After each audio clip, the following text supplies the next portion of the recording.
and gentlemen, welcome back to another episode of the Team Never Quit podcast. As always, thank you guys for listening and watching, and please don't forget to hit that like and subscribe button wherever you get your show. So today, before we kick it off with our very special guest, let's go to our usual Patreon question of the day, which is, what is a new skill or hobby that you want to learn this year? For Marcus and I, we both made this kind of agreement in 2024. We're going to go back to school. We want to just either get a certificate or start a degree program or something. But no, we're going all the way back. We don't have to have something with Are you going for your master's? we'll go all the way with it. Yeah, sure. Doctorate. We haven't figured it out yet. Doctorate in philosophy. That's what I want to go after. But we want to learn something new. We just haven't figured out exactly what it is. Real estate. We do. That is another thing. Okay, so check it out. Yeah, go ahead. I took real estate classes in 2008. Finished all of the classes and never took the test. We'll say the story. Never took. Mom, say why you never got to take the test. Huh? Oh, I didn't take the test because of Hunter. It's your fault. Yeah, throw it on the It's kid. all of Hunter's fault. I was at the place to take the test. I had just signed in, and they tell you have to turn off your phones and everything. I was just about to turn off my phone, and I get a text, like multiple texts from Hunter's school, that he had been in an accident and I needed to meet them at the hospital. Wow. So Hunter was playing football, not in a game or anything, just being silly, before school. throwing the ball before school or whatever. And he was playing barefoot on a muddy playground, and his foot slid underneath chain link and it ripped into the top of his foot, and he had to get stitches. So I never went back after that.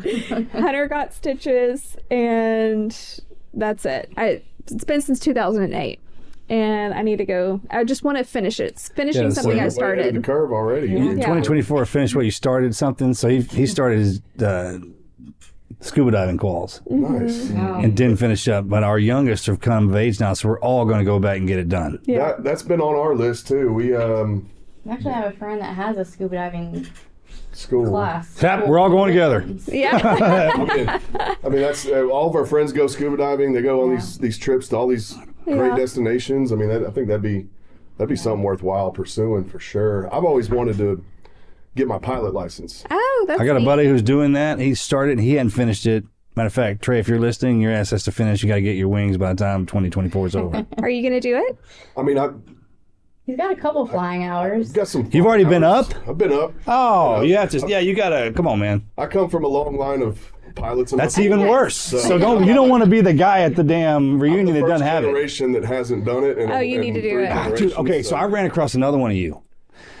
I'm sorry I talk like that, man, but I was thinking you got you pilots, so your own thing with the wings and all that stuff like that. He was third generation, and he was in the middle of it. He hadn't finished, and he goes, when I go back for like Christmas, I get reminded. every year. Yeah. Yep. Yeah, you need to do that. I sit at a table every Friday with a bunch of pilots, and they talk about this stuff. I mean, it's exhilarating. I mean, I don't know. Have y'all ever been up? No, I have no interest. You ever been in a little Cessna? Bro, I'm underworld. I'm underwater, man. I can't. And then there's beach right here. Okay, so I like my feet on the ground. Yeah. Good. Oh Yeah. man, those little Cessnas are that's the one thing that's I got to get over. You know, is just being in that little small plane. But Yeah. if I can get past that. see, I think like if we got into that, like the speed flying, the Red Bull flying. Oh yeah. If you got comfortable actually doing that, I don't think you get me out of there. Man, my grandpa had a Stearman. You know what a Stearman is? It's those old biplanes. Oh, I check. It's like an open air. So, Oh, wow. Yeah, like crop dusters. Yeah, just an open air biplane, kind of like the Red Baron. He would take me up when we were kids and do loops, all kinds. You guys of didn't stuff. care. And I mean, they flew the he was a mess World War out of II those pilot, planes. and That's he was crazy. he was also pilot for Harry Truman, presidential pilot. Oh my gosh, how Really? He cool. worked his way all the way up to that's a great story, man. one of the. Is he still around? No, he passed away when I was 17 or 18, and a guy that I admired my whole life. I mean, he's a guy that I looked up to, helped raise me. and he had more flight hours than any pilot in that era. Because he was not a lot of combat, but he was flying airplanes from the United States over to the theaters of war on both theaters, over to Germany and the Pacific. And so he was certified to fly every single kind of plane that the military had. Wow. And he would just constantly be shuttling these planes back and forth to put onto the front lines. And so he racked up all these hours. He had the most experience of any pilot. And so he was chosen to be Harry Truman's pilot. How cool is that? Back in the day, before all these electronics and stuff like that, like a pilot was like a driver. I mean, there's some people, everyone can do it. But there are people who are really good at it and are smooth at it. Like you wouldn't even tell you were in the air. And then there's some, you know what I'm talking about? Oh, yeah. Like those are the guys that you wanted. Yeah. No matter how much combat, I was like, hey man, how he flies is so smooth. You don't even know you've left the ground or touched it. Yeah, I wish I would have been in that situation. When the only time I remember is when we were going up in the Stearman and it was not smooth. No, those are no. It was. I think that's like a roller coaster for enjoyment outside, kind of. Yeah, for sure. But no, grew up on military bases. Dad was Air Force officer, so moved all around the country. Lived in Hawaii, lived in Montana, Ohio, and then ended up in Texas. Where at in Hawaii? Honolulu. All right, yeah. Hickam Air Force Base. Yep. That's awesome. I know it well. Yeah, and it's a beautiful place. Fortunately, I was. I remember it was my earliest childhood memories, but got back over to the States, came to Texas when I was, I guess, 6 or 7, and then floated around from there. Ended up back in the College Station area where my dad's from Hearn, which is just outside. That's where my people from. Yeah, Really? that's his people are from Hearn. No way. His mom was born in Hearn. I bet they Sure- I bet a lot sure of we're them know each related. other. Oh yeah, I got the book in the house. you might be cousins. Yeah, I got the lineage in the house if you want to check it. That's crazy. Yeah. That's crazy in a small world. His You have no idea. Well, yes, you probably do. Yes, you know. Yeah, I'm sorry. I see this in here, man. This is a little wisdom coming in. I mean, yeah. It's Robertson County, and so he dad was an Aggie, so he ended up going back to after he retired from the Air Force. He went to work for the university for the Corps cadets, and did public relations there. If she, I got like, You gonna do the Corps cadets? Not Corps cadets, but I'm going future to. Aggie. I have. Okay. I'm already committed. I Nice. love Nice. College Station and Congrats. everything. Congrats. So, thank you. Did you know, fun fact, little Texas tidbit here, that Hearn, I believe it was Hearn or Caldwell, was supposed to be the home of A&M? Really? Yes. No, did not It's know either that. Hearn or Caldwell. But they were supposed to actually build the university there, and somewhere, it got vetoed. Like the town vetoed it, and they ended up having to put it in Bryan, College Station. And at the time, whether it was Hearn or Caldwell, was a booming town. Yes. And after the choice to make the university move, it actually Bet they regretted that. yeah, it fell. The economy town fell fell. apart. Yeah. Yep. They vetoed it because it was booming so much, and they thought that the presence of a university would just bring in too many kids and all that kind of stuff, and they didn't want it. But it ended up being a horrible decision for them. It's a great university. Yeah. They just put a new road in over here. I can get there in 30 minutes. Yeah. I know. Aggie Expressway. How great is that thing? Oh, it's awesome. And it's called the Aggie Expressway. It's awesome. These are a bunch of. I'm married into a den full of tigers. So your LSU Tigers in here. right here. Yeah, same here. I'm married into them as well. And then, but A&M on my side. Yep. Yep. You guys are both of y'all from Willis or Just I'm this dude from right here. Louisiana. Yeah. Louisiana? Okay. She was born in Bossier City, so Oh, nice. I was born in Opelousas. we actually moved to Houston from. We were living in Shreveport before we moved to Houston. But yeah, I guess if you would say I was from anywhere, it would be College Station. That's where I went to high school. Yeah. Did some college there. I remember growing up, I thought Bryan College Station was one town. Yeah. It is. I mean, It basically is. it is. But if you're from Why they call there, it College Station? Because there's a college there. That's where it's stationed. It's a military kind of term, right? Right. That's how it works. If you're from there, Texans will throw you off with our verbiage. She's from Iola. You ever heard of a little Oh, yeah, town we called drive- Iowa? We drive through it every time we go to our family ranch. Hold The on. football coach's daughter works for Morgan, or he was the football coach. Landry? She, Viola, yeah.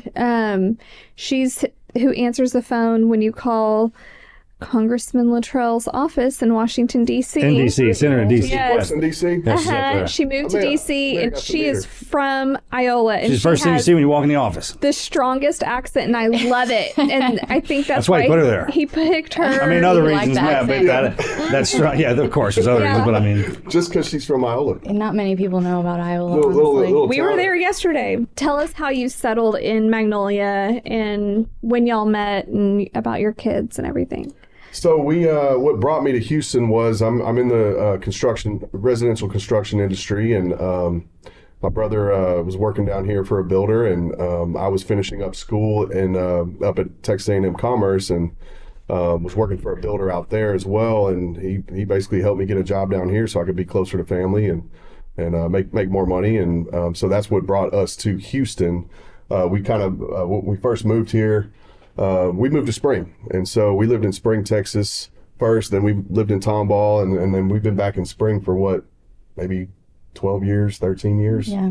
And so own a business here in Magnolia, and we just new fell in love. Magnolia or old Magnolia? Well, it's kind of all over Magnolia. In fact, it was. It's your mafia. It's in fact it's Because we live in the best spot. Those towns you named are all great. we've I feel like we're old country out here, man. It's awesome. It's great. The people out here, we love working with them. We actually moved our offices to the Woodlands, but it's How about that place? I mean, it's The way that great. thing's grown up? It's That mall, the way that whole town with the river walk and everything is amazing. Oh, it's over there. incredible. Eggs They're trying on they're trying to do that in World, Spring. Eggs on World, whatever Yeah, that is. Springwood. over there. Springwood. They're trying to duplicate that in Springwoods, which is just technically Spring, but it's all one big place. But yeah, it's That place is unbelievable. It is. When you some of the Talking about structures, Exxon? Yeah. that whole the structures when you walk in there and the size of that building with the waterfall, it look like something out of the Avengers. It is next world. Probably what it's from. Actually, knowing the Exxon boys, they probably built that to specs. That thing is it's like the eighth wonder of the world, man. It's it's the pretty money nice. that Exxon has. Oh man, it's incredible. Back in the day, the towns. business, Yeah, go ahead. what business do you have? We do outdoor living, which is basically just custom backyards. Everything cool. from pools to patios to outdoor kitchens, and just kind of the backyard, the outdoor living. Yeah. Trying to improve people's quality of life. I mean, a lot of people want to, especially here in Houston, want to live outdoors and be in their backyard and be outside. And so we just kind of build them a space that. So, can you help them with the idea, or do they have to have one? No, we do all the design Everything? for them. I mean, we have some great designers that do. So the you can 3D go in modeling. Mr. Miyagi, the backyard, like you came. Man, Is that what you're talking that's- about? yeah, Is that what you're so- telling me? Because if you're telling me that, bro, if I'm speaking your language, I You're definitely speaking Miyagi. I was right. born in Okinawa, so Okay. my dad was. I actually knew that. That's why I threw that like that, bro. That's in the class. Yeah, it's intense, right? That's my file right there. Yep. But no, it's. I would love to build something like that. That's some. We've had That's some, Marcus's dream. Bro. I mean, dream The- to have something like Mr. Miyagi's tea garden thing. The backyard from Count of Monte Cristo when he comes down in there, and then the Miyagi backyard. You splice those two things together, it'd probably be a place to. Yeah, that's. And then we'll You'd throw never some of the wanna Exxon leave. in there too. Yeah, right. That's in the front. That's what protects it. And when you walk behind, We you see the need rest of it. sponsors for that. Yes, ma'am. That's so funny. Hunter took a class in landscape design at LSU. Did landscape architecture. Yeah. He That's was pretty fun. That is Yeah. pretty It's cool. fun. It's called hard work. I did it my whole life. I started down that road. I started down that road of architecture and School of Architecture and all that, and I just I enjoyed it, but I don't think I would have been able to make a career out of it and sit and I like to be outside too. Yeah. I like to be outdoors, and so sitting there on a computer all day just wasn't in my future. But Yeah. it's- That's how you know it's there's a different type of fascinating. human. We're different. There's some of us down here can't do that. It takes a special person. We physically cannot do it, but the whole thing that goes into being able to sit there and repetitively do that over and over again, day in, day out, for years. That's right. It takes a special individual, and we need those individuals. And I never talk smack. Right, exactly. We need it. Never talk smack about it. Well, I'll keep my ass outside with you. We'll do the hard work. Yep. As long as you do yours, and we keep that mutually exclusive respect. They're the ones that have the vision, man, and they and then people like us just make it happen. But What's the name of your business? It's Magnolia Patio and Pool. Okay. Yep. All right. One of the highest rated in the area. So Awesome. we take a lot of pride in what we do. But been in business 14 years. But you know, the whole team never quit mindset started for me when really when we lost our daughter and our 16-year-old. And it was at that point where I realized how short life is, and you only get one shot at this life. And you know, I was like, I've seen a lot of my friends that were way less smart than me, weren't as hard as workers as me, doing way bigger things. And I was like, why can't that be me? You know, and so that's when I really decided to grow my company, and things really took off for it. And at the same time, we were also building a foundation in our daughter's name. And so kind of doing that simultaneously over the last 6 years. But it's I talk to a lot of men when we get the situations, and they ask themselves that question. It's almost like a program in there. And when that freaking phrase pops up in your window, then you know you've hit a shift. It was like a light switch went off, you know, or on. Is it off or on? On. Went on. It came on. I mean, it just it's like an awakening, man, and it going through something as tragic as losing a child. It just set off a fire inside of me. Do you mind going into the story of what happened with her? No, not at all. Well, I think they wanted us to start at the beginning, so let's start from the beginning. We met. He had dated a girl in Iola. She was a year younger than me, so we had mutual friends, but never really had met, hung out. You know, were introduced until we did meet at a club in Bryan. It was at a bar. It's like at a bar. like a good country song, which is not there anymore. At a bar. It's closed, but which one was it? It was called Rodeo 2000. Yeah. I never made it Bryan. there. Yeah. It's long. This was back in the 1900s too, right? Yeah, back in the 1900s. Rodeo 2000 back in the 1900s. Yeah, right. So we met there and just started talking and just were like inseparable. And then we ended up getting pregnant with Kailee probably like a year later. And so we had her in 2001. And he was trying to go to school. I was trying to go to school. I just was really struggling with, you know, still being basically a teenager and a mom and school and all of that. And one of my teachers, they were starting a surgical tech program at St. Joseph Hospital, like accreditation through them. And so I was like, that's cool. She said, you should come to the orientation. So I went. And I loved it. And I told my mom, and she was like, you know, that like has, you know, there's blood and all this stuff. And I'm like, yeah. She was like, okay. So I did it. I loved it. So that's what I did. And so I kind of supported him while he went to college.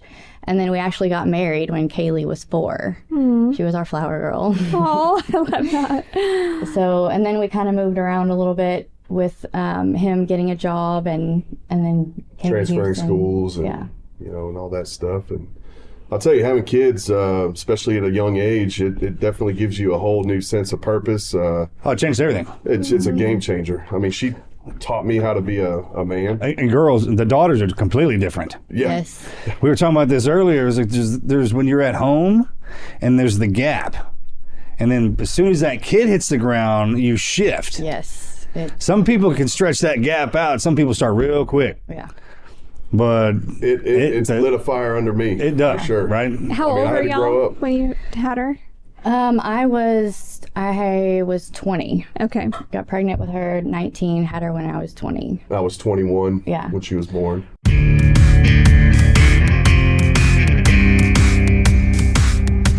It is a new year with new opportunities, but have you thought about securing your family's future? Starting this year right means the peace of mind for 2024 and beyond. Picture your family covered for expenses like mortgage and college costs. Enter Policy Genius, where comparing life insurance is an actual breeze. Their licensed experts guide you through every step of the way. And hey, if you're already a Policy Genius user, share your story with us. We would love to hear what you have to say. Their tech lets you compare top insurers in just a few clicks. Even if you have work insurance, it may not still be enough.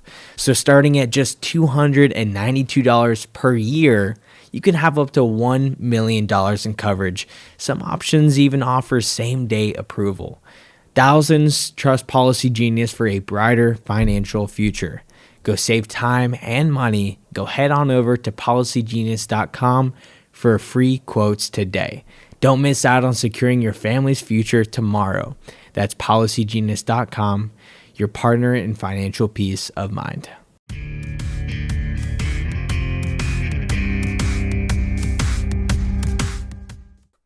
So, and I had, took some time off, didn't finish school right away. I finished school when I was 25.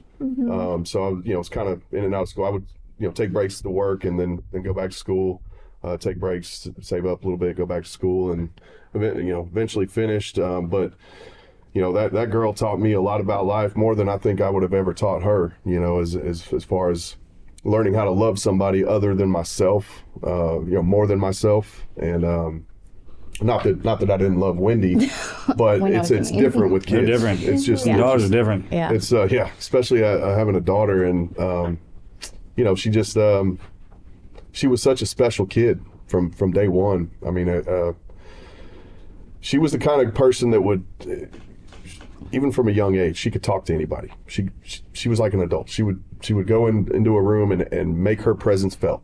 She was just a outgoing, bubbly, just a light, just a light in a dark room. And she just had this big personality, this big smile, loud laugh, was just larger than life. And yeah, she was always very witty. She was fun to pick on because she'd, just give it to you right back and just laugh. Response. And, those are the best. Yeah. The ones that can do that. Yeah. When you hit them with something, they come back at that. Yeah. They're fun to have around. Yeah. But she also didn't mind being the butt of the joke. If she had to make herself, the butt of the joke to make you laugh or smile, her whole goal in life was just to make people laugh.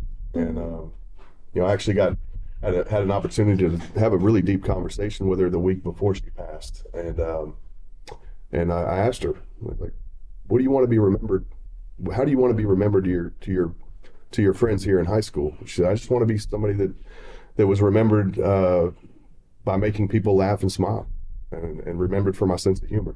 So I mean, that's kind of how she lived her life. She just really wanted to make an impact on others. And as she got older, she never met a stranger. She was involved in a lot of things, a lot of charity organizations, volunteer hours, very involved in the church, going on mission trips and things like that. And she loved volleyball, played volleyball. She was a 4.3 GPA student, wanted to be a doctor. That's what she wanted to do with her life, is Dermatologist. be a dermatologist. Why did she want to be a dermatologist? Because all girls are obsessed with skincare. Yes, that age. had a part of it. But have y'all seen that Dr. Pimple Popper? Yes. Oh my gosh. Who When she hasn't? found that, she was obsessed. I haven't. And she loved it. I haven't. I haven't watched it. I don't watch it. But I know exactly what you're talking about. my Just gosh, because she when was- you say that, everyone's like, "Oh, yeah, I know exactly what that is." She was obsessed with that. She had eczema when she was younger, and I think she just always was fascinated by curing skin stuff, and she was just really into makeup too when she got a little older. Well, what girl isn't though? Yeah. Yeah. Our 11-year-old is obsessed with skincare. She hasn't gotten into makeup yet, but she is obsessed with all the moisturizers and exfoliators. And I'm like, I didn't know one thing other than bar soap when I was 11. Yeah, me either. But I think all of them are really getting into it, and at a lot younger of an age too. Yeah. Internet. not a bad thing. Yeah, no, it's just the world's. Yeah. Opened up. She really just wanted to be able to help others, and she really was fascinated by skincare and wanted to be a doctor. But later in life, when she got a little older, she was serious. She wanted to go to A&M, and she wanted to start school there. I don't know where she would have ended up, but after that, but true Aggie by heart, and she went into her junior year, and it was right around the time of our son's birthday. Yeah, his birthday is the 24th, and her accident was the 28th. And so it was Halloween weekend, and she asked if she could go to a party with some friends, and we said sure. As long as you're not drinking. If you think that you can't handle that responsibility, if you think you can't go to this party and not drink, then don't drive. We'll take you, or you get a ride, whatever. And so we thought she was going to be driving to the party. In fact, she was getting ready. We were all getting ready. We were going to our own Halloween party with some of the parents of I coached youth football and baseball at the time, and a lot of the parents were having their own little get together, little costume party. So we were all getting ready, and she was doing everybody's makeup, and we ended up leaving, and then she was going to leave not long after us, and yeah, her friend came over, and it was her and her friend going, and the party was only like 2 neighborhoods behind ours, and we know that family very well, and the parents, were going to be there. And yeah, it was a mile away, or 1.1 miles or something like that. So just through a residential neighborhood, no big deal. Well, we get a call. We're already at this other party, and we have an app called Life 360. Mm-hmm. I don't know if y'all are familiar. I'm sure a lot of parents out there that are listening are very familiar with this. But we get an alert on Life 360.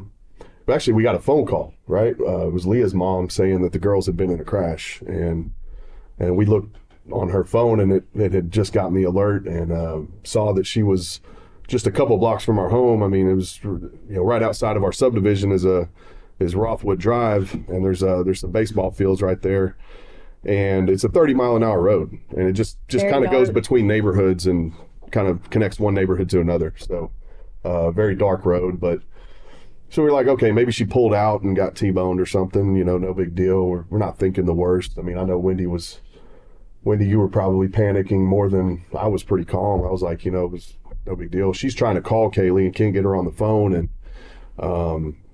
but I'm like, hey, just calm down. It's gonna be fine. Then we pull onto Rothwood Drive, and we see just every kind of first responder you can imagine: ambulances, fire trucks, police cars, tow trucks. All the flashing lights, and we're like, okay, this isn't just a minor deal. We jumped out of the vehicle and took off running and towards the scene. And at the time, I had a friend that worked for the fire department. I mean, he's still my friend, but he was working for the fire department. He was on the scene. His name's Dustin Krager, and he worked for Spring Fire Department. And I saw him. He knew my daughter, and I could just see the look on his face, and I knew that it was bad. And he basically was stopping me from going over there, and I was just screaming, "Where's my daughter? Where's Kailee?" And he just was shaking his head like he just couldn't tell me. He just couldn't bring himself to tell me. And I don't really remember, but I was told that I was taken to the ground by a bunch of first responders, and and then he had to break the news to me. So it just crushed me. I mean, it's the worst thing that I can imagine happening to a parent. I mean, it's a parent's worst fear, is losing a child, and just to look over and see your baby under a white sheet is just an image that I'll never forget, and it's just something that haunts us. But we didn't think it was real. I mean, I just remember Wendy the whole night saying, "This isn't real. This isn't real." And we see a car that's flipped upside down, and it was a black vehicle. She had a black vehicle. So we assumed it was her vehicle. Well, we after the hours that we were on the scene and finally waiting for the medical examiner to come and take her away, I wasn't going to leave the scene until that was all wrapped up, and then we went back to our house, which just right around the corner, 2 blocks from home, and I see her vehicle in the driveway, and I was like, and by the way, we never lifted that sheet up, so we were just going off of what we were being told, that she had passed away on the scene. And so we pull up and we're like, wait a minute, her vehicle's here. Who was that? Like, we were never told that she wasn't in her vehicle. And so at that point we're like, well, maybe this is just a big misunderstanding, and then I don't know, about an hour later the officer came and brought all her personal belongings and stuff, and her purse, her phone, or her just like a wad of cash, like some $1 and $5 bills and things, and so that was kind of that's when it was just, okay, this is real. So she rode with a friend. So what happened? Well, I remember when we got on the scene and you were fighting to get through, I turned and I looked to the side and I saw one of her friends. It was a guy and his mom, and they were standing there, and he just looked white as a sheep, and I was just like, why is he here? Like, how did he even know about this? I was confused, but then that just was in the back of my mind after that. But when the officer came to the house and told us that she was in the car with other kids, she wasn't driving, she was in the back seat, then we started to get the story. And so she didn't want to drive because I guess she was like, okay, might have some drinks at the party. So she and her friend Leah called two of their friends, which were 2 guys that we've known for a long time. We're friends with them, and so they came and picked the girls up. And the driver didn't know the roads very well, so he went out the front of the subdivision and down the road, and Kailee was like, no, it's back that way. So he did a U-turn and then went down that Rothwood Road, which was very dark, very windy. And, he didn't know the road very well, and so he had kind of veered off on the curb, and it flipped. He was going too fast around the curve, but that curve is very hard to see. That there wasn't signage up. It was, it was just a dark, not really a striped road, and it kind of comes up over this hill, and then as soon as you're there, you can't see. If you're not driving the speed limit, it's a bad deal. There's been multiple deaths on that curve, and so she wasn't the first one, and there's been others since then. So it's not. But he was going a little too fast. He went off the road. There's a driveway there with a culvert. The car hit the culvert and flipped end over end, and she was ejected out of the back window. But she was the only one not buckled, so all the kids came over, to the house afterwards, and one of them had a cut on his hand from trying to climb out the window. The other one had a little scrape, that was it. That was the extent of their... And, she was very good about wearing her seatbelt. Something she did, she always made. I wasn't good about wearing my seatbelt. She would always remind me to put my seatbelt on when we got in the truck. And all the kids had buckled up in the car when they got in the car. But when she got on Rothwood Drive, she wanted to take a selfie with her friend in the back seat. So she unbuckled to slide over in the back and took the photo. And before she had the chance to get back in her seatbelt, or maybe I don't know if she would have or not, but she had slid over to take that photo, and that's when it happened. Just a few seconds later, the crash happened, and so all the other kids walked away with no injuries. Really, I think one of the kids cut his hand climbing out of the car, but we know she would still be here if she had her seatbelt on. Mm-hmm. It's one of those things that a seatbelt isn't going to save your life in every crash, but it certainly gives you the best chance to survive, and so your odds go up exponentially if you have your seatbelt on. And so how old was she? She was 16. She was 16. Oh. Junior in high school. very, popular girl, not just at her school, but just through her, her work through church and volleyball and all this stuff that she was involved in. She had lots of friends at lots of schools. And so this was a big impact on the community. The community had just 2 weeks before had lost, there was a football player that had died in a crash a couple weeks before hers. And so it was kind of it was a bad deal for the kids.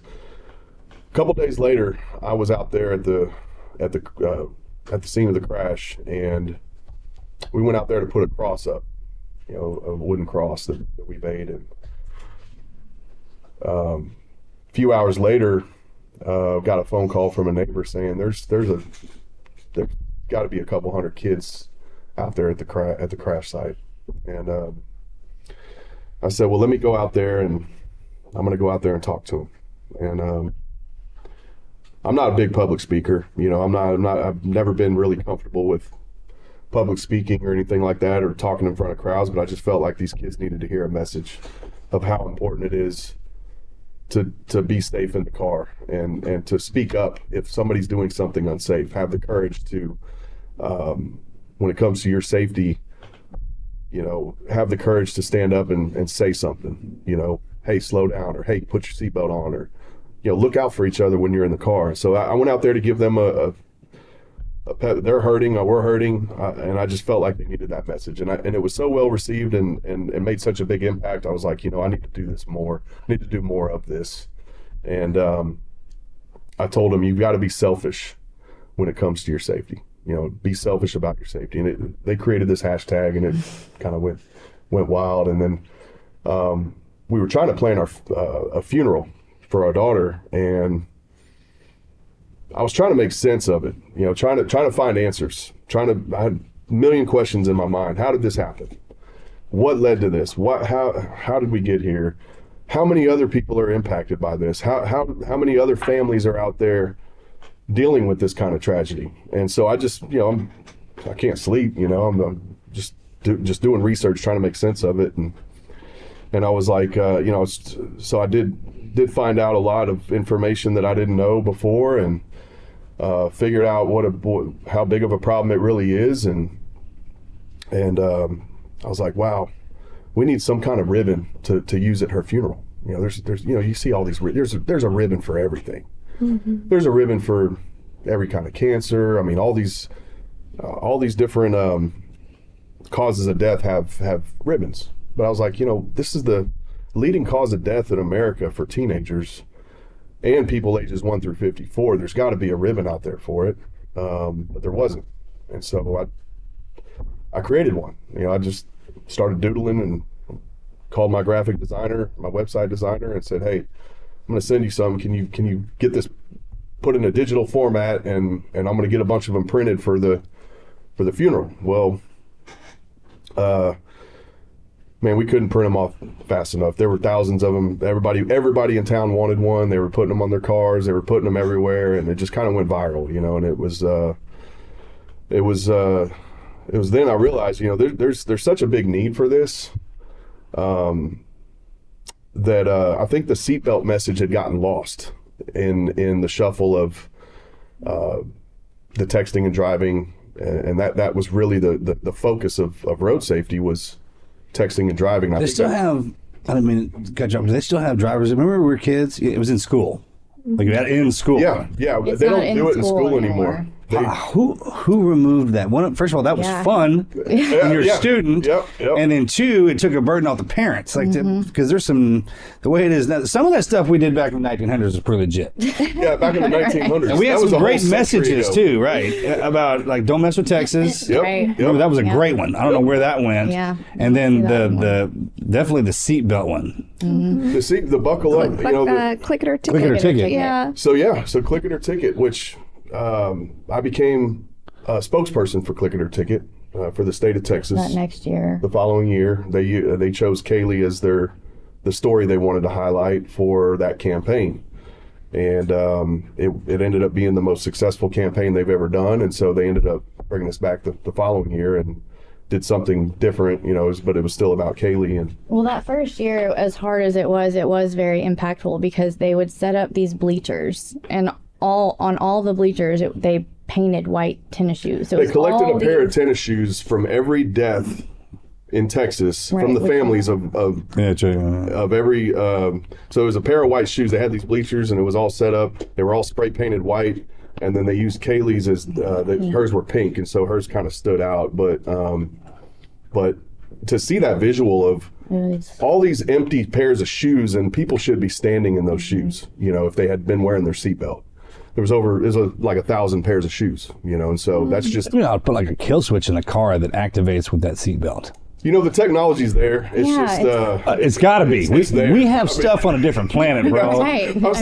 a different solar system. Exactly. That's my point. Like there is a Tesla floating in space. My car dings if even in the back seat, like if I have a heavy box or something sitting on a back seat, say like in a little thing. And all the training that we do, all professional drivers, race car drivers, all professional pilots, first thing you do when you get in there is you buckle. When you get in the saddle, learn to wear is you put that on. Yep.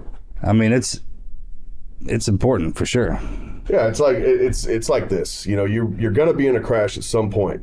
I mean, most people, if you start driving when you're 16, you're going to be chances of you being in a crash by age 30 are almost 100%. And it might be a minor crash, it might be a major crash. You don't really get to decide that, but it's going to happen. And you'll probably be in a few crashes in your life. It's coming. It's going to happen. It's like getting on a roller coaster and not putting that thing down. That harness down. I mean, it's. Well, that's a perfect example of why you want to have that on. Yeah. Is if you've never been on a roller coaster, if you didn't have that, matter of fact, you don't even step on that sucker. You make sure that thing is on there. I was when I would ride those, I was double check. That's right. Same thing needs to apply when you jump in that car out there. Yeah. You click it and then you pull on it. See. Yeah, hell of it, especially if it's got a motor in it. Yeah. And so yeah. I mean, and by the way, I know that click it or ticket is a big that has to do with enforcement. Law enforcement. It's a big push that law enforcement does. It's also raising awareness, but it's they're out there writing tickets. Yeah, I get what you're saying. Right. It goes both ways, but I understand. That's not what we're about. Check. I get. I get that. But you have to pair education. I get it. With enforcement to be effective. Hey, you remember it like that too, because no one likes to get in trouble. That's why we do it like that. It's like, hey, you either deal with the cop or you deal with death. Trust me, you want to deal with either one of those. Right. And honestly, I never wore my seatbelt before, and I could give two craps less about a ticket. I'll pay every ticket you can throw at me. I would pay to have my daughter back. And so I try to. That's the message that I try to when I go speak at high schools or speak to groups of people. I try. We're coming from a different perspective. It's like who do you buckle up for at home that loves you, that's counting on you to make it home safe? It's like there's somebody that cares deeply about you.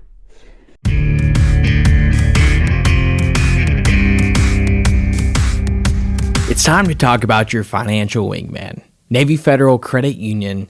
As a member-owned, not-for-profit institution, Navy Federal puts you at the heart of everything they do. You can enjoy low fees, great rates, and 24/7 access to award-winning customer service. As a member, you can save up to $473 per year just by banking with them. And their savings rate is nearly double the industry average. Navy Federal members with the Cash Rewards card can even earn up to 1.75% cash back on every single purchase using the direct deposit. You can use the mobile app to redeem these rewards instantly and super easily, which is very user-friendly. It's awesome to navigate. You can learn all about this and more at NavyFederal.org. Navy Federal is insured by the NCUA, and membership is required. Message and data rates may apply, and at Navy Federal, our members are the mission.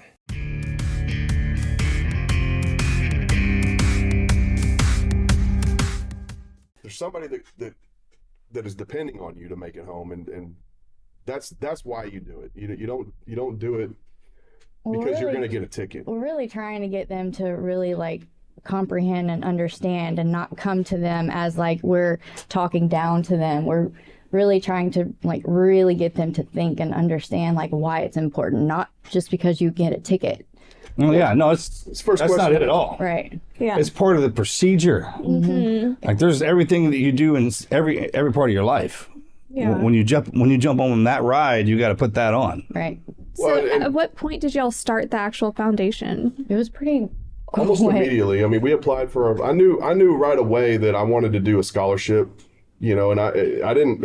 The way that the foundation has evolved it wasn't the initial concept. I mean, it has evolved into way more than we ever thought it would be. But it started off as, hey, I want to do a scholarship. That was immediate. Like that was within days. I want to do a scholarship.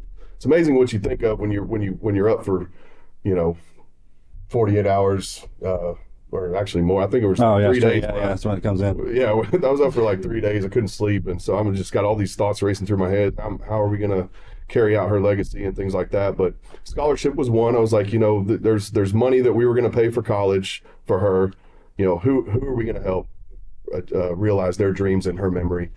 And then after talking to that group of kids on the side of the road, I realized we need to raise more awareness. We need to prevent other families from going through this tragedy. And so we threw our first big fundraiser a couple months after. Well, someone threw a benefit for us. That was there was at Bareback. a promoter. His That's name's Charlie Diggs. He put together this great lineup of artists that came out, and they did a lot of fundraising. They raised over $100,000, and they donated it. I mean, it all got donated to the foundation. So that was kind of our kickstart. But we were getting money coming in from all over. We're like, what are we going to do with it? Like this there's a lot of families out there hurting, so we want to prevent these tragedies, but we also want to be there when the tragedy does happen, because these tragedies are going to happen. And so we're kind of on both sides of the coin. And then we're also trying to develop our youth to grow up and become leaders and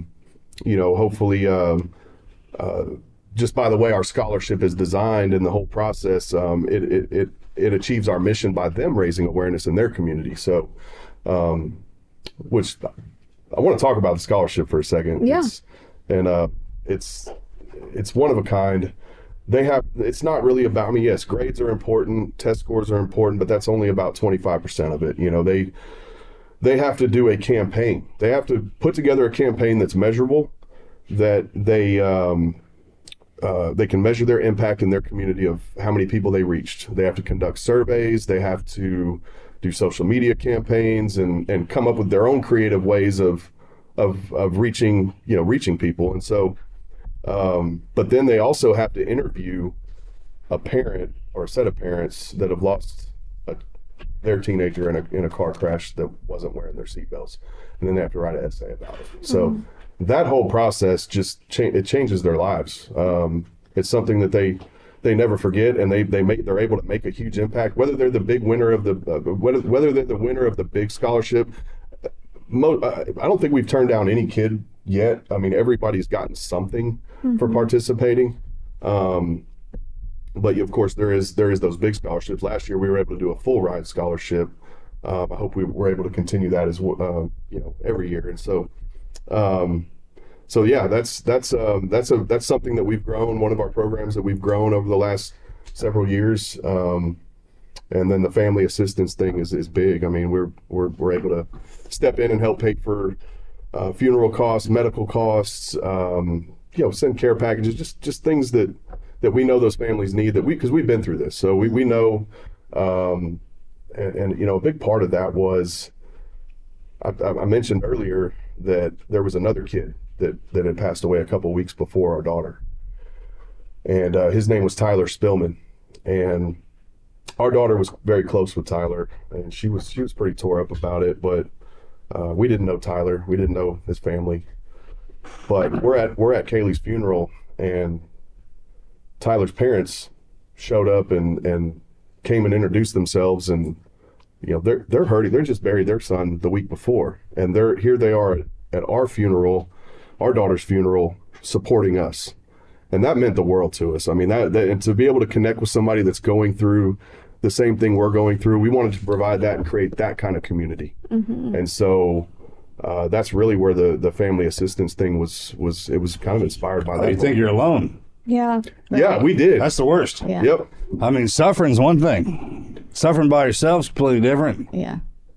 It's and that And was such a you game have changer. a lot of support, of people, but until you have been in that position, Sure. like you don't really know, Y'all part of a club. Everyone try. I mean, we don't talk about it. Right. Well, I think it's brilliant. Use like the scholarship as an incentive to keep your friends alive Yes. and strangers. I mean, just there's champions. there's no better advocate for that than other young people. You know who preaches that? So 5 and 6 year olds, first graders, second They're the graders. most. They're the best. The best. The best. You hit them with that, and they take it straight to the house. That's all they have to talk about. Yep. All they have to talk about. And then they remember it is it's the one thing that gets stuck in their head. I love. Same way with us. They hit love us that. with those certain little deals, but at that, because the whole big screen's new to you and all the verbiage coming in, that's when you get them with Those that. kids are the most passionate. They are. And they're the best salespeople. Best salespeople. They'll talk to strangers. They'll yell at somebody. Hey, Bucky, you see, because it's good for you. This year we have an amazing crew that works for our foundation, and they really got into the elementary schools. Like this year, I think was probably our biggest. Yep. And those kids were so on it, and they would go home to their parents, and some way we would meet some parents, and they're like, "Oh my gosh, like my kid." They won't shut up about They it. won't shut up about it. That's what they say. They'll say it straight up. Like, And they get to tell their parents what to do. Yeah. You need to wear your seatbelt. yell at them. yeah. And when Usually you're sell it hearing like that. from It's a like if you've ever wanted to yell at your 7-year-old, parents at a young age, these are the things you can actually get away with. Yeah. Right. Yeah. Do it respectfully, Right. sir, ma'am, but Right. absolutely. No, it made it like even that much more, impactful, and ways for us to get to those adults who, are a little bit more stubborn. Yeah. So it's like, if you can convince a 6-year-old, 7, 8, 9, 10-year-old, I mean, it's gonna affect everybody around them. They're gonna take it to their friends, their family. Our school program is something that we're very proud of. I mean, last year we were able to hit a milestone of getting at least one school district in all 50 states on board with our school program. And so now that we're pretty much nationwide with the school program, now we just need to grow that, and we want to be in every school. So that's our ultimate goal. So do you have like a book on it, or what does the school program? Well, there's different It's like levels. school going through the school board and come down. Yeah, through, so you have to get approval from the school, Yeah. and then we have speakers that go. There's a little video. There's a virtual. And then There's we a also virtual have- program. There's also a live in-person program. And we have little coloring books and little Contests. coloring contests, like just things like that. Poem. We had a poem contest last year Yeah, that there was was real, one that was- real successful. They were actually really good. And I mean the another thing we do in high school is the seatbelt checks, and I think this is really cool because it gets the some of the student organizations, student council, student HOSA, which is I don't know if you know what that is, but it's basically the future health. doctors and people that are going into the healthcare industry. These student clubs and organizations. We have the blueprint, and we'll go out and train them on how to do this, and partner with law enforcement, whatever law enforcement agency is kind of over that school district. Sometimes there's a parent that has lost a kid that those kids know, and we get them involved to where. So basically, what it is we go and we take statistics. It's like a blind study of how many kids are wearing their seatbelts when they leave the parking lot of their high school. Yeah. And then we do the school program. And then we go back and we do another observation to see what the impact was. When we first started it was more of a public. It was kind of more of a, I wouldn't say public spectacle, but it was more of a public thing where we had parents and students walking through the parking lots as the kids are waiting to get out of the parking lot. Talking to them, and it just was kind of chaos, and it was impactful, but it was like, all right, let's rethink this, and so. So these seatbelt checks are now really designed to see what the impact of our program is, and usually by the time we're done with the school program, it makes such a big difference. I mean, the percentage of the increase in seatbelt use is. Oh, you got to incentivize kids. It's like, hey man, if like put that camera at the end, it's like if you guys go 3 semesters or 3 months with everyone wearing seatbelts, we'll give you a day off. There you go. There you go. I mean, you hit teenagers with that logic, you're like, whoa, what are we talking about here? Yeah. Extra day of vacay. Okay, seatbelt on. You're And they will yell at each other if they don't do it. You're and you can put a big screen up in the high school for when everyone's pulling in, they'll be like, let me catch somebody not wearing that damn seatbelt. Because That's a really good idea. you know what I'm talking about? Because where I got that is the 82nd Airborne has a sign at the base. It says if they can go 82 days without killing somebody, they'll get a weekend off. I'm not kidding. We have this in the military. God bless the 82nd, man. They've been around a long time. They're just a tough breed, but whatever. But my point with that is like if you teach that, if you give them something like that, they'll just do it. Yeah, yeah. Period. I mean, they won't even think twice about it. Motivation, you give them a day off every 3 months or whatever it is, they'll do it. Yeah, or we could. What are the kids like these days? I mean, they're all into. I mean, back when Kailee was, they love Starbucks. You know, have something catered to the school. Right. When you said something earlier that I never really thought about. Yeah. I never thought about it. It was like when you have like every day there's a teacher that comes in. That you have one class where there's a random teacher that comes in and teaches you something. Yeah. One thing about like gun safety. One thing about car safety and stuff like that. Yep. But if you implement those kind of standards, and this is the only reason I know this works because it works with SEALs. Like the Alpha is the most elite. It's like you got to give them a bribe. Yep. You got to bribe them. You got to bribe them. Hey, it's not. That's just the way it is. I mean, kids are gonna be kids. My wheels are turning now. Yeah. You know what I mean? We're gonna. Chick-fil-A or Raising Cane's they would definitely They go out, they do it on partner with purpose. you. Yes. Yeah, in fact, Actually, we do. Raising Cane's Raising over Cane's there, has been not really far good from to the us. school, And then you make it a actually. competition between 2 schools. Yes. There you go. Yeah. And once you start doing that, because the social media makes it a lot easier to connect them, you can connect the screen and have stats. You can make this like a wager thing, like how many kids you going to get. I'm just saying. I'm glad this is recording because I'm gonna It's a very good go idea. back and we're gonna do some more brainstorming. We're gonna have These kids are so freaking smart. They are. Like they're way ahead of us on that. Yeah, let them figure it We're out. the last of getting your faces kicked in by the old like having to figure it out kind of deal. I mean, we don't know anything. If you ask my teenager, we don't. Nothing. We don't know anything. Nothing to be teenagers, bro. I got a 12-year-old thinks I'm the dumbest son-bitch on the planet. Yeah. I mean, I don't know if you've ever tried. He's looked at me like I know what that look looks like. I give it all the time, and he gave it to me. Yeah. How about that? And I got another one over here too, man. Just probably way smarter than me, man. But and her too. But my point is, remember when we were kids, though, if someone would have dropped that on us, I'd have been like, shit, man. Yes, that is true. It's very true. I mean, my parents didn't know anything either. Yeah. Not until I had kids. Then they became geniuses. Gods. Yeah. My father is a god to me now. God rest his soul. It's pretty incredible. You know, that whole cycle of life, man. It's just like we. Bro, I mean, we're laughing and having a good time in here, but you're lost. Like when I said earlier, I speak, especially when death's around. I'm real funny about how I talk about it, but I mean, when you guys got into a club, a fraternity, not one around that we don't ever have to. Yeah, I can feel the weight in the heart, like because of that. But that daughter and the kid thing is completely different. That y'all, and not only did you deal with it, there's a saying we have. It's like, hey man, you're gonna get a cross put on you. You better pick it up, carry it, right? Yep. How you gonna carry that sucker? And when y'all got y'all's put on you, they're heavy. They got the heaviest one of all. A child dying. It's only God. God had to go through that. That's like a God pain. It's the best way I can describe that. And you guys did it magnificently, and the way you give back and you continue to honor her memory, and we all know who she is. So with that point, it's like taking a role as a parent for all of our kids. Because some of us, I heard something the other day that hit me like a ton of bricks, and I've seen this movie a million times. It goes, there's something far worse than a bad man down here, and it's the indifference of good men.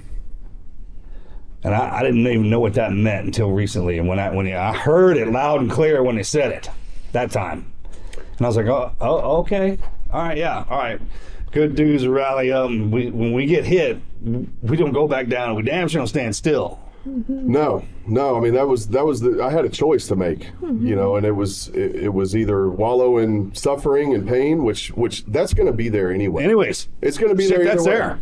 So, I mean, what are you going to do? You going to do something positive with it, or are you going to just let it bring you down, or let it destroy you? And I wasn't going to let it destroy me. I was going to the motivation for me was to make sure, and I know you've heard this, but we all die 2 deaths.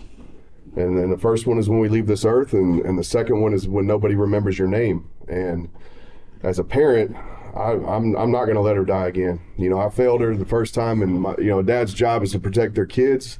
And I feel like, it just I don't know if I'll ever get over it, but I feel like I let her down in that regard, but it's not going to happen again. I mean, as a father, I got that. Look, that's a heavy weight. Look, if you had to get delivered to me for this one reason, right at this very moment right there, don't put that weight on you, man. Yeah. No, it's tough, man. And I know nothing I can say. Well, I get that, because I'm standing here with you, and I don't know a pain that you know, but I can see. I can see it in your face, man. I can see it. Yeah. Pain is pain, man.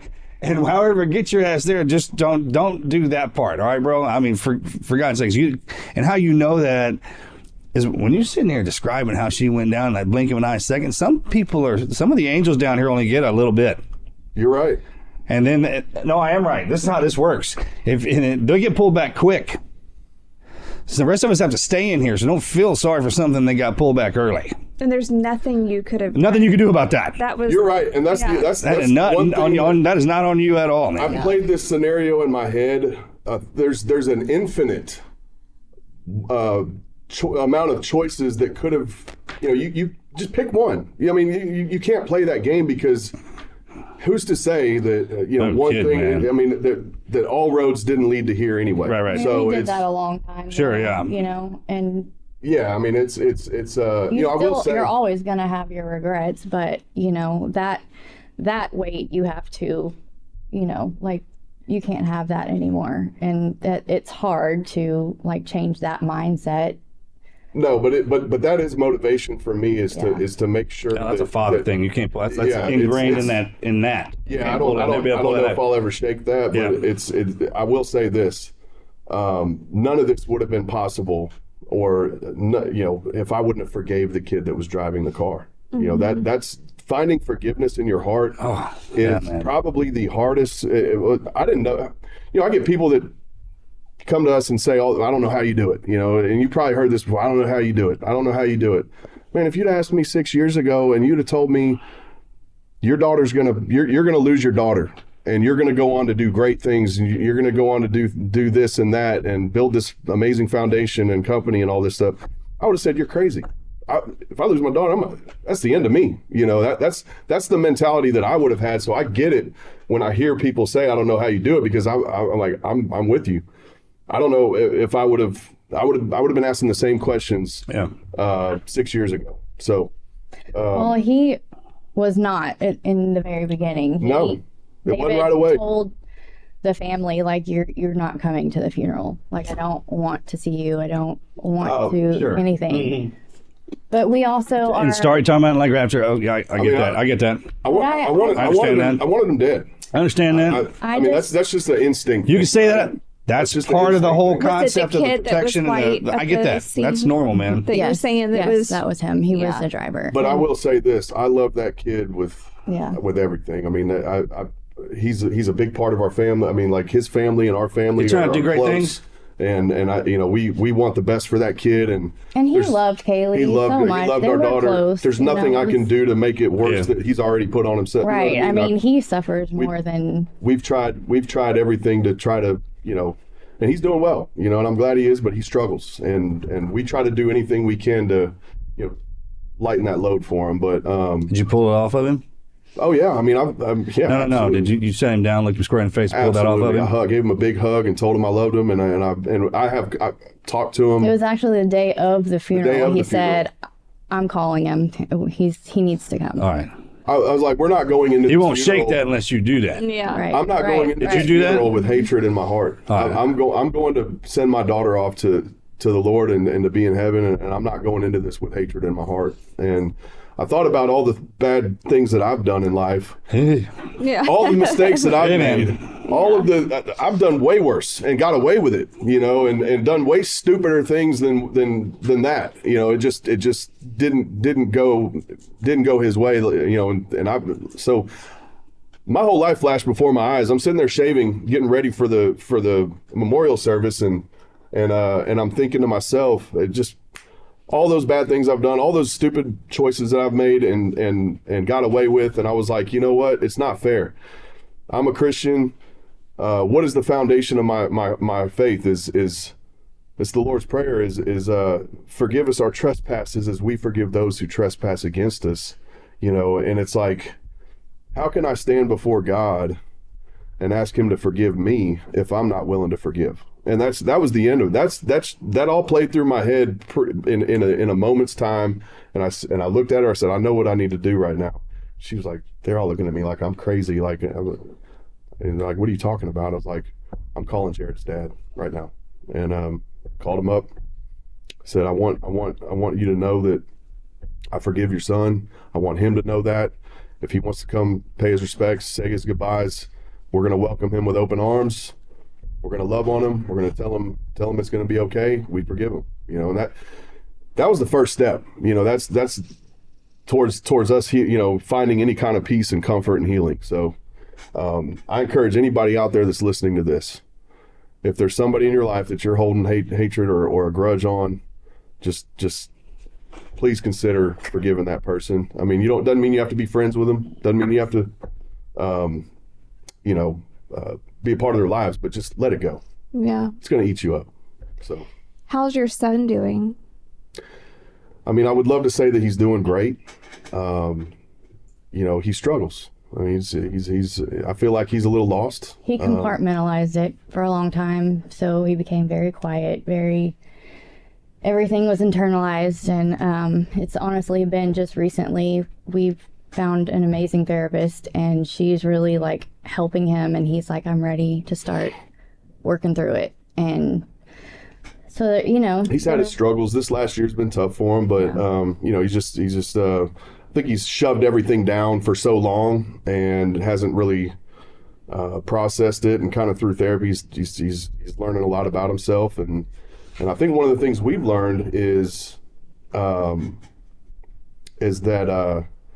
he always, he was doing this. He felt like he was doing his part. He's trying to be strong. By being strong Exactly. and not putting anything else on his parents that he sees Sure. them struggling, and so he just tried to shove it all down for too long, and it just. That's how you know you got a good one. Yeah, I mean, he's a great kid. If he swallowed that He's got a big heart. and then let that out of it, that's exactly what that is. He's a great young man, and I think he's got a bright future. Yeah, just get him back out there, kick him in the butt, get him talking. Yeah. That's been That's what has to happen. You got to kick him in the ass and get him back out Well, there. If that's what he did, that's what that is. He'll be fine. Yep. And that's been a struggle. It's not fair to him that we are parents that are trying to parent him with the fear of we've already gone through it once, Sure. and so we Probably it's now reciprocal he's- too. He didn't want to be the he's kid that does that. That worries you. exactly. I never even thought of it that way. How about that? I'm talking about like that's got to hit him hard too. So Yep. reciprocates. Well, now I think whenever he turned 17, that was 4 days, after. Well, he realized that he now has outlived her. And I think that really hit that was a him. trigger for him. Yes, I think. that But really hit him hard. And David and I struggle because I am like, I'm very fearful. So I'm like, staring at my life 360. I'm like so much on top he's of hawking him. him.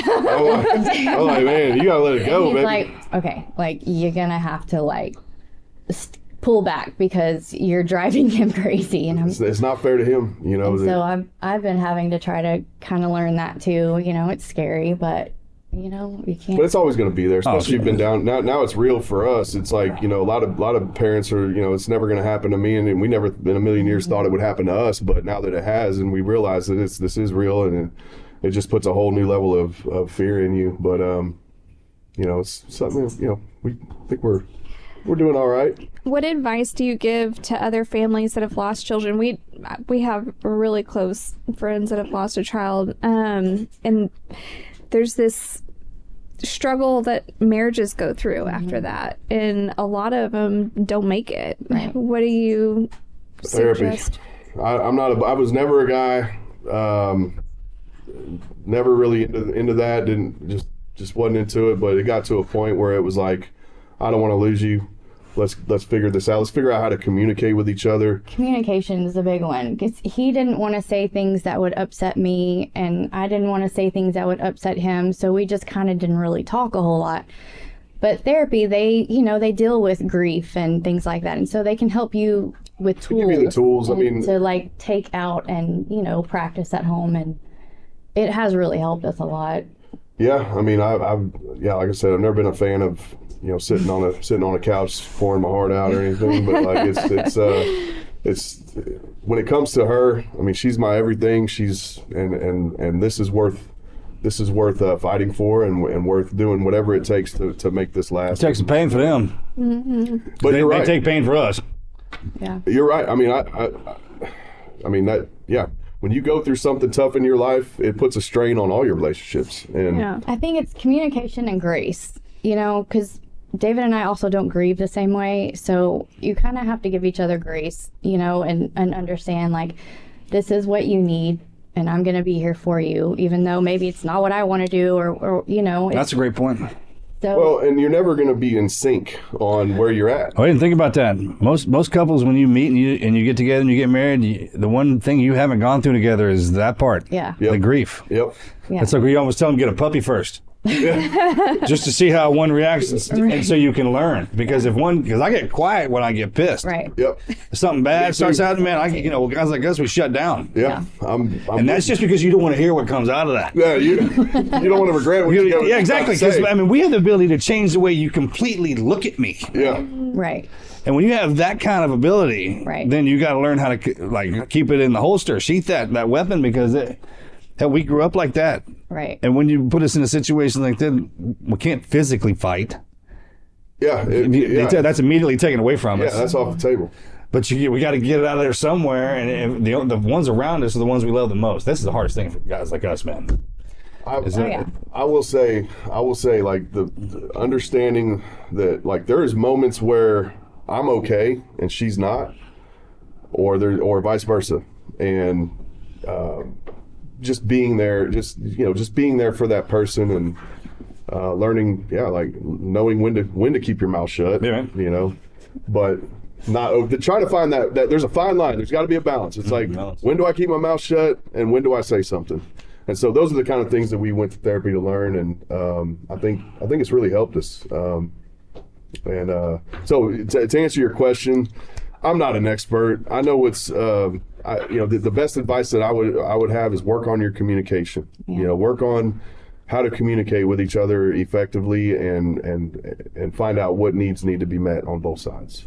So, Well, thank y'all for sharing your story. I mean, that cried through the whole thing. I'm sorry. And no, it's how do we tell people to follow you? What do we need to do to make sure how can people help your foundation? The best way, I think, is go to KaileyMillsFoundation.org, and everything's on there. It shows everything we've done. It has dates on there for things that are coming up. It talks about the scholarships, about Kailee. And I mean, the best way that people can help us is by having a conversation, with their loved ones about buckling up. Buckling up. Yeah. It's really, ask yourself why. You always got to find out what is your why. Why do you do this? Or who? Who in your life would miss you the most if something happened to you? And that's how. I mean, it's all this is. Raising awareness is it's about creating conversations and reminding people what's important. And we're on social media, YouTube, whatever, Facebook, Instagram, whatever else is out there. I'm sure we have. It's grown a lot bigger than y'all know. Yeah, I mean,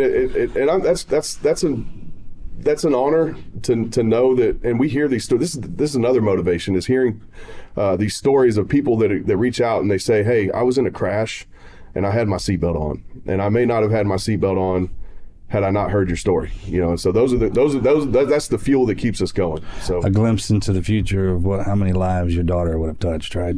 She's still doing that. I would have never. So imagine that. Never would have imagined. And yeah, I'm excited to see where this thing goes in the next. She must have been something. She definitely was. And I will say this: the community that rallied around this thing it's not because of me. Right. It's not because of her. It's because of who she was. Sure, And man. she was just a genuine person. Every time I talk how you know. about her, I'm Yep. like, I wish you'd have gotten to know her. Like, she was awesome. Yeah. And I know everybody probably says that about their kids, you know? Yeah, every parent thinks that about their mean- kids. And I'm not discounting that No. or saying that our kid's better than anybody else's, but she definitely that's- was someone that you would remember for sure. Like, just, she had that personality.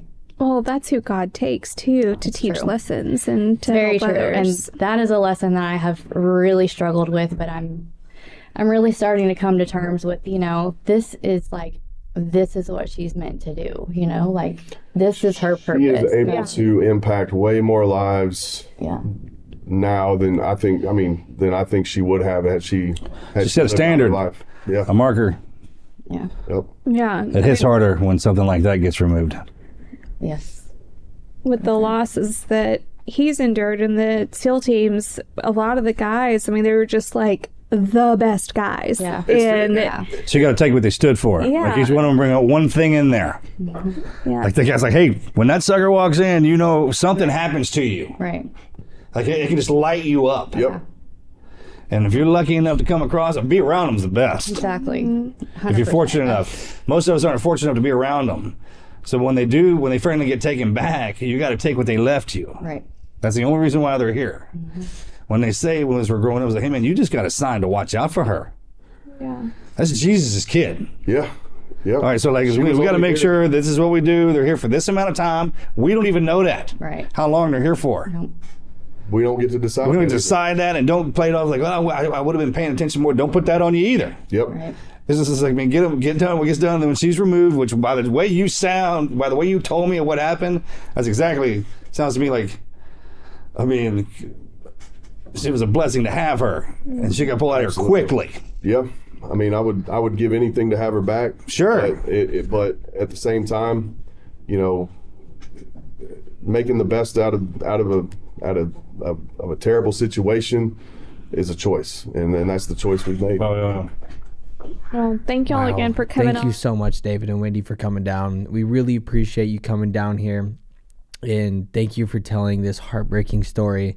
But really glad to see that it's turning lives and changing the lives of so many other people out there. So with that being said, thank you guys for listening in, and we'll see you next week. This is the Team Never Quit podcast. So buckle up, Buttercup.